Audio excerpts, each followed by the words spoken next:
گفتگو کا آغاز علامہ صاحب آپ کے ساتھ، اور یہ ایسی نشست ہے، یہ بڑی بدقسمتی ہماری ہے کہ آج کا دن اس مناسبت سے بات کی جانی چاہیے کہ فجر کی نماز کا وقت ہے اور دشمن طاق لگائے بیٹھا ہے، اور شخصیت وہ ہیں کہ جن کو یہ اطلاع دے دی گئی تھی کہ تمہاری شہادت سجدے میں ہوگی۔ اب یہ شخصیت کے حوالے سے پہلے گفتگو ہو جائے کہ یہ اعزاز شاید کسی کے حصے میں آیا ہو کہ ولادت بھی اللہ کے گھر میں اور شہادت بھی اللہ کے گھر میں۔ میں چاہوں گا اس سے گفتگو کا آغاز کیا جائے۔ اعوذ باللہ من الشیطان الرجیم، بسم اللہ الرحمن الرحیم۔ بہت شکریہ یاسر بھائی۔ یقیناً آج 19 رمضان ہے اور ایام غم جو ہیں وہ شروع ہو گئے ہیں، اور آج کی جو سحری ہم نے کی جی، وہ سحری 40 ہجری کی قیامت کی سحری تھی کہ جس میں مولائے کائنات کو سجدے میں عبد الرحمن ابن ملجم نے جو ہے سر پہ وار کر کے، یہ وار دراصل اسلام کی حقانیت پہ ایک بہت بڑا وار تھا۔ جی، جہاں تک آپ نے فرمایا کہ حضرت علی علیہ السلام کی شخصیت، تو یقیناً عالم اسلام میں ایک ایسی شخصیت جس کی پرورش خود رسول اکرم صلی اللہ علیہ وآلہ وسلم نے کی ہو اور مومن قریش سرکار ابو طالب علیہ السلام نے کی ہو، تو وہ شخصیت جیسے کہ آپ نے فرمایا کہ اللہ کے گھر میں ولادت ہو اور اللہ کے گھر میں شہادت ہو، تو حضرت علی علیہ السلام کی زندگی کا ایک ایک پل پیدائش سے لے کے اور مسجد کوفہ تک جی، اطاعت الہی میں گزرا۔ بے شک زندگی ان کی جو کہ پرورش سرکار دو عالم، وہ آپ فرماتے ہیں کہ میں سرکار کے پیچھے ایسے چلتا تھا جیسے اونٹنی کا بچہ جو ہے چلتا ہے۔ بالکل۔ مسلمانوں کا المیہ یہ ہوا کہ ہم جو ہے حضرت علیہ السلام کی شخصیت کو پہ کے کئی پہلوؤں کو اجاگر کرنے کی کوشش کرتے ہیں، جی، مگر جو آپ نے علمی دریا بہائے، جو علم کا فیض جاری کیا، جی، آج کا مسلمان اس سے ناآشنا ہے۔ بالکل۔ دراصل اگر ہم حضرت علی علیہ السلام کی آفاقی سیرت کو سمجھ لیتے، جی، کیونکہ حضرت علی علیہ السلام کی زندگی کے اتنے پہلو ہیں کہ میں ہر پہلو پر تو گفتگو نہیں کر سکتا، رات ہو جائے گی اور بالکل، شاید کئی پروگرام کا یقیناً بالکل۔ یاسر بھائی، مگر اگر یہی سمجھ لیا جائے کہ حضرت علی کی اطاعت رسول، بالکل، یہ سمجھ لیا جائے، اور کیا پھر کہنے۔ دوسرے یہ کہ آپ کی بہادری کا ایک پہلو دیکھ لیا جائے، پھر ایک آپ کے علم کا پہلو دیکھ لیا جائے، پھر آپ کی سخاوت کا ایک پہلو دیکھ لیا جائے، پھر آپ کی عبادت میں انصاف کا ایک پہلو یقین دیکھ کا لیا جائے۔ کیا پہلو دیکھ لیا جائے، آپ کی ریاضت کا پہلو دیکھ لیا اللہ جائے، آپ کے صبر کا پہلو دیکھ لیا کیا جائے، کہنے۔ آپ کی کامیابی دیکھ لی جائے کہ باب خیبر کو 2 انگلیوں میں اٹھا دیا، اور شاعر کو کہنا پڑا کہ جو 5 انگلیاں اٹھتیں تو عرش و فرش ہل جاتے، کیا کہنے۔ غنیمت جانیے 2 انگلیوں میں باب خیبر تھا۔ بالکل۔ تو اس وقت نہیں کہا کہ رب کعبہ کی قسم میں میں علی کامیاب ہو گیا۔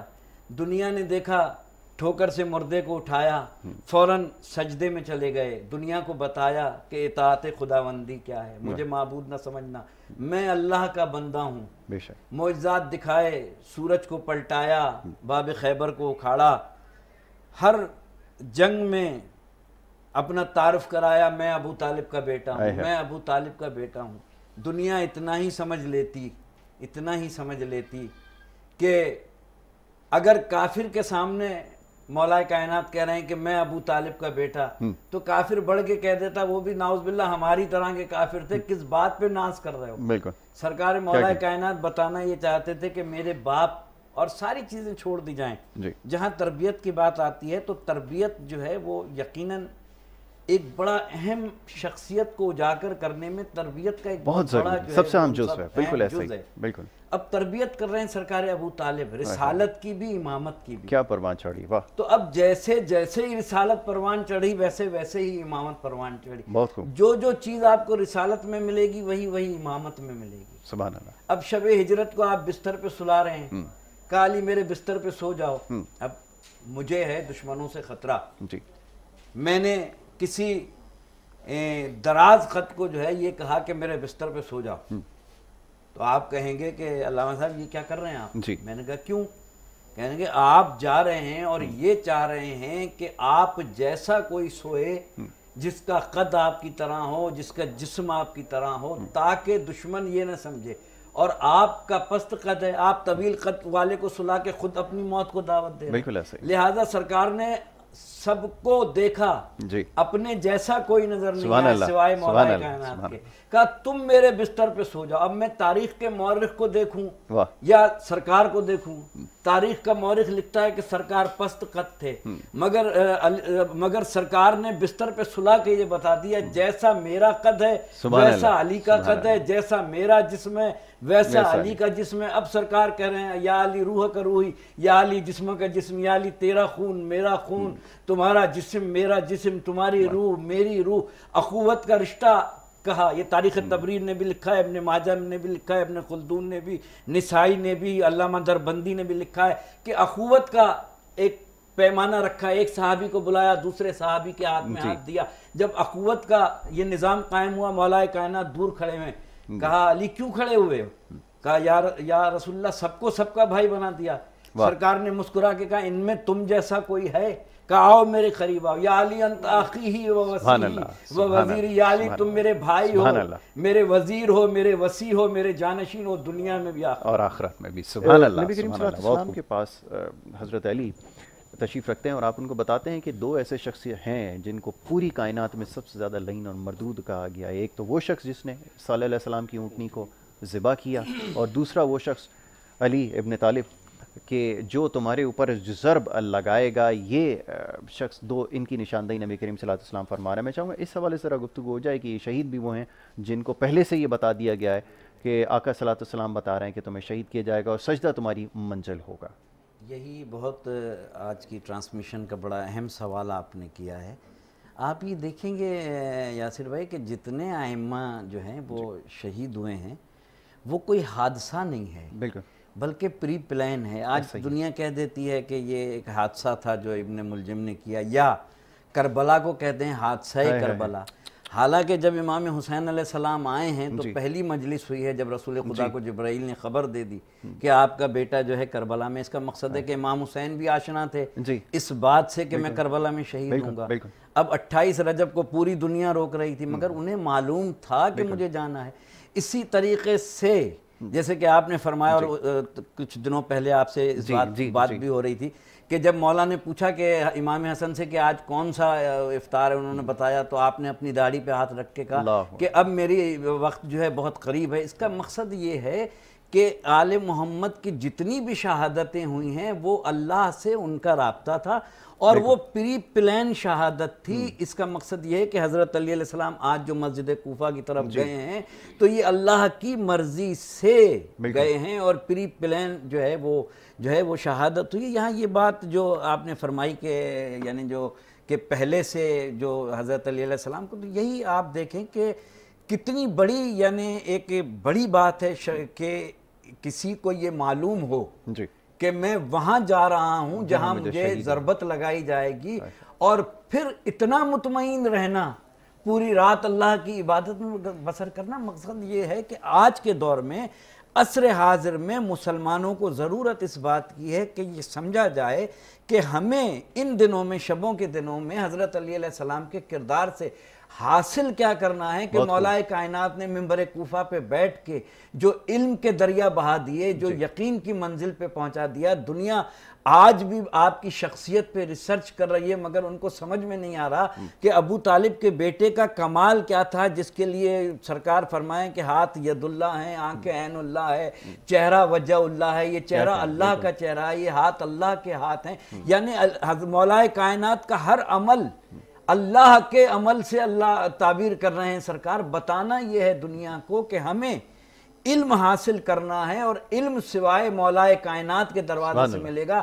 انا مدینۃ العلم و علی بابھا. علامہ اظہر حسن زیدی علیہ مقامہ فرمایا کرتے تھے کہ سرکار کے پاس جبرائیل ایک دفعہ آتے تھے اور مولائے کائنات کے پاس 2 دفعہ آتے تھے، اس لیے کہ علم کے دروازے پہ آتے تھے پہلے، پھر سرکار کے پاس جاتے تھے، پھر جب واپس جانا ہوتا تھا پھر علم کے دروازے پہ آتے تھے۔ تو آج اگر دنیا کو علم، جستجو علم، مسلمانوں کا سب سے بڑا جو مسئلہ ہے وہ جستجو علم ہے، اور علم حاصل نہیں ہو سکتا جب تک مولائے کائنات کے دروازے پہ نہ آئے، اور مولائے کائنات کے دروازے پہ آنا بڑا آسان کام ہے، اور وہ ہے کہ مولائے کائنات کے دروازے پہ آنے کے لیے عمل کی ضرورت ہے۔ جیسے آپ مولانا نے فرمایا کہ عبادت کر رہے ہیں اور تیر لگ جاتا ہے، تو کہا جا رہا ہے کہ جب علی نماز میں ہو تو تیر نکال لینا، یعنی جس کی ہر ادا اللہ کی قرآن، حالت رکوع میں زکوٰۃ دیں تو قرآن کی آیت آئے، اور سجود کریں تو قرآن کی آیت، جن کی ایک ایک عمل پہ قرآن کی آیت آئے، اسے علی بن ابی طالب۔ کیا آپ نے ہمیشہ ایمانداری، اور سب سے امپورٹنٹ چیز تھی وہ یہ کہ اللہ کا خوف آپ کے دل میں تھا، یہ فیصلوں میں وہ چیز ریفلیکٹ ہوتی تھی جس کی کمی آج سب سے زیادہ نظر آتی ہے۔ میں چاہوں گا ذرا اس میں تھوڑی رہنمائی فرمائیں کہ آج جو پوری امت جو اس تذبذب کا شکار ہے، یہ جو ان کو مشکلات ہیں کہ جو فیصلے ہیں اس سے اختلاف کیا جا رہا ہے، یہ ایک بڑی وجہ بن رہا ہے کیونکہ ہم نے رہنمائی کوئی حاصل نہیں کی۔ کیوں ایسا ہو گیا؟ حضرت علیہ السلام کا ایک عادلانہ دور جو ہے، جو ان کے زمانے کا دور ہے، اور یہاں تک کہ جب آپ خلافت پہ نہیں تھے تو محبت کا یہ عالم تھا کہ صحابہ اکرام رضوان اللہ تعالیٰ علیہ اجمعین مولائے کائنات سے مشاورت کرتے تھے فیصلوں میں، بالکل، یعنی ان کے عدل پر تمام صحابہ اکرام جو تھے وہ ان سے جو ہے وہ رائے لیتے تھے اور ان کا فیصلہ امپلیمنٹ بھی کیا کرتے تھے۔ جہاں تک آپ نے دور کی بات کی کہ آج ہم کیوں نہیں حضرت علی علیہ السلام کے فیصلوں سے جو ہے فیض حاصل کر رہے ہیں، تو یہی معاشرتی ادوار جو ہیں اتنے بدل چکے ہیں۔ اگر ہم، جیسا کہ مولانا نے ایک مولا کی بات کی، ہزاروں ایسے فیصلے ہیں کہ جہاں بالکل کوئی راہ نہیں نکلتی تھی تو مولائے کائنات کے پاس آتے تھے، اور دراصل ان کا دور حکومت جو بظاہر ظاہری دور حکومت تھا، اس میں عادلانہ نظام کا یہ عالم تھا کہ ڈاکٹر گیبن جرمن کا فلسفی ہے، وہ کہتا ہے میں نے علی کی عدالت جیسی تو کوئی عدالت ہی نہیں دیکھی، اس لیے کہ علی اتنا عادل حاکم تھا کہ اس نے اپنے منہ میں اس وقت تک نوالا نہیں رکھا جب تک علی کو یہ یقین نہیں ہو گیا کہ میرے رعایا میں کوئی بھوکا نہیں۔ اس کا مقصد یہ، علی کے رعایا میں سارے تو علی کے ماننے والے نہیں تھے، سارے تو علی سے محبت نہیں کرتے تھے۔ اس کا مقصد یہ ہے کہ آج کے حکمرانوں کے لیے مولائے کائنات کا یہ پیغام ہے کہ علی حکمرانی کا طرز یہ دے رہا ہے کہ چاہے میرا دوست ہو چاہے میرا دشمن ہو، سلوک وہی کروں گا جو حاکم وقت ہونے کے لیے مجھ پر امپلیمنٹ ہے، جو میری ذمہ داری ہے، جو میرا عمل ہے، جو میرا کردار ہے۔ آج ضرورت اسی چیز کی ہے کہ مولائے کائنات کے طرز زندگی کو دیکھا جائے کہ کس انداز سے زندگی گزار رہے ہیں، کہ پانی میں بھگو رہے ہیں اور حاکم وقت ہیں، روٹی کو بھگو رہے ہیں اور اس کے بعد وہ چبا رہے ہیں۔ دنیا کہہ رہی ہے کہ مولا علی کیسے غذا کھا رہے ہیں، یہ روٹی تو چپتی نہیں ہے۔ غلاموں سے محبت کا عالم یہ غلام، جس کے لیے اسلام کہتا ہے غلام، غلاموں سے وہ صلح رحمی کر رہے ہیں کہ قبر سے محبت یہ کر رہے ہیں، کہ قبر سے محبت کا عالم یہ ہے کہ قمبر اور یعنی ایک کنیز جناب فضہ سلام اللہ علیہ، جو آپ کی کنیز خاص تھی جناب سیدہ کی،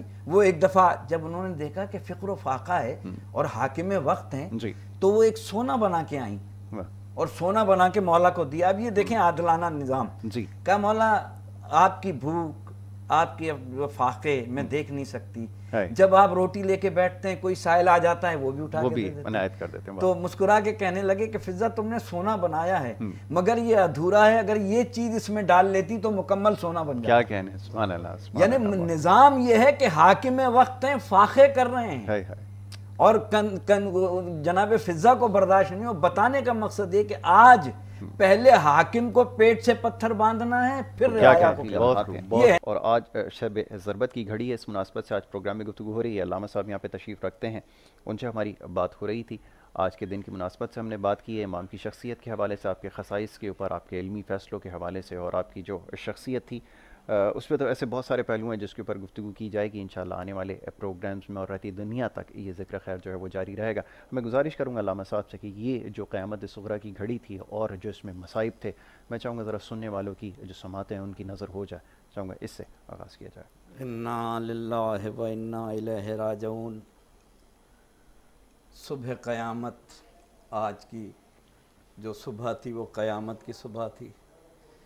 شہزادی زینب و کلثوم نوحہ کناں تھی جب مولائے کائنات مسجد کوفہ کی جانب سے چلے، مرغابیوں نے راستہ روکا، بلایا، کہا حسن یا ان کا خیال رکھنا یا ان کو آزاد کر دینا۔ مولا مسجد کوفہ کی طرف آئے اور مسجد کوفہ پہ آنے کے بعد ابن رحمان ابن ملجم کو اٹھایا، کہا اٹھ اور وہ کام کر جس کے لیے تو آیا ہے۔ اور وہ گھڑی آئی جب مسجد کوفہ میں اللہ اکبر کی صدا گونجی، اور میرا مولا جب سجدے میں گیا اور ابن رحمان ابن ملجم نے وار کیا، مسجد کوفہ کا وہ مسلح خون سے رنگین ہو گیا۔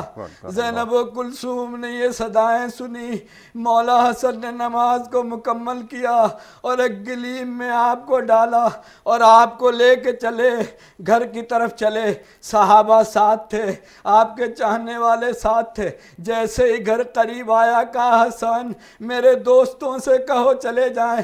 کہا ماں بابا یہ تو آپ کے چاہنے والے ہیں۔ کہا نہیں گھر پہ جائیں گے، زینب و کلثوم نوحہ کناں ہوں گی، میں نہیں چاہتا غیر محرم کی آوازیں، میری بیٹیوں کی آوازیں نامحرم کے کانوں میں جائیں۔ میں ہاتھوں کو جوڑ کے کہوں گا مولا یہ 41 ہجری کا کوفہ ہے، ذرا 61 ہجری ہوگی، یہی زینب و کلثوم ہوگی، یہی کوفے کا بازار ہوگا۔ ہائے میرا زخمی مولا گھر میں آ گیا۔ آج کی شام آپ سب روزہ افطار کریں گے مگر زینب و کلثوم بابا کو دیکھتی رہیں گی۔ بھیا طبیب کو بلاؤ، میرا زخمی بابا۔ انا للہ و انا الیہ راجعون۔